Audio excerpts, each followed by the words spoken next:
How are you? Great. Okay. Thank you. Okay.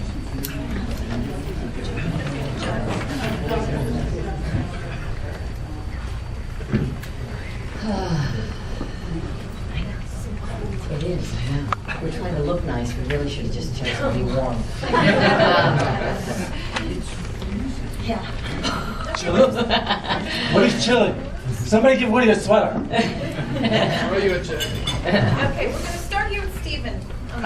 Hi, Stephen Schaefer, Boston Herald. I wanted to ask Evan Rachel Wood, this is your first time working with Woody Allen, a living legend. What for you was the biggest surprise working with him?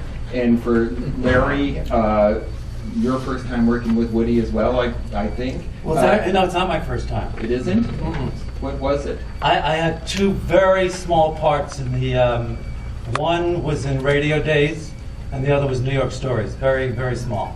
Okay, and I was going to ask you if you ever felt you were sort of Woody's stand-in, if you had to resist the urge to sort of play Woody with the lines and the rhythm. It's funny, we were just talking about that, but I never considered for a second that I would be playing him. I know it's the part that people would normally see him play, but I never considered that I would play him, and nor would he want me to play him, and it just wasn't an issue at all. There was only one moment in the movie I remember I was having trouble with a line, and I said, "Come on, how do you want me to do it? You know, just do it, and I'll do it like you." And so he went, the Western world. And so I did it. I did that the next take, but he didn't use that one. It's burned in my memory. You know, I have to interject this. That this is not a part that I could have played, even if I was younger. I could not have played this part because Larry. I had originally conceived this thing many years ago for Zero Mostel, and Larry is able to do this kind of sardonic, sarcastic, vitriolic humor and get away with it because there's something obviously built into him that audiences like. They like it. They don't feel. Groucho Marx had this, and they were never offended by Groucho. They were offended if he didn't insult them. He told me once. And Larry has this thing where he can get away with that. If I was to do that, I wouldn't be as graceful at it, and you would think that I was nasty.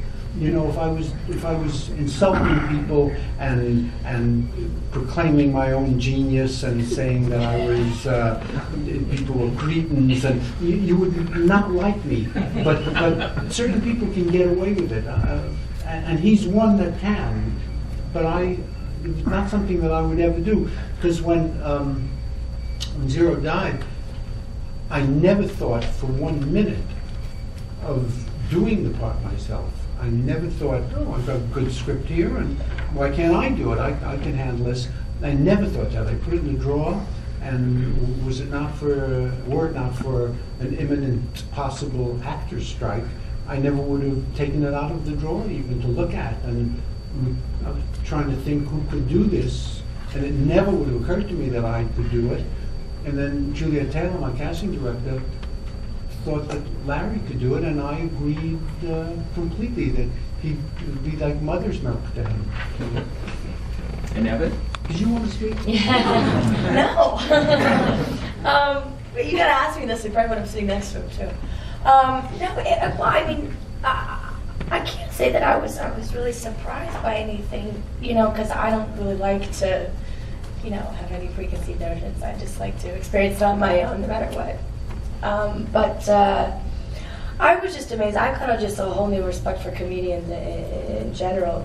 I knew it was going to be difficult and a challenge, but it was like running a marathon every day. It was just a whole new territory for me, and I'm just glad that he had the faith in me to offer me the part without even seeing an audition. Just the challenge of it. Hi, Eva Velez with You Review.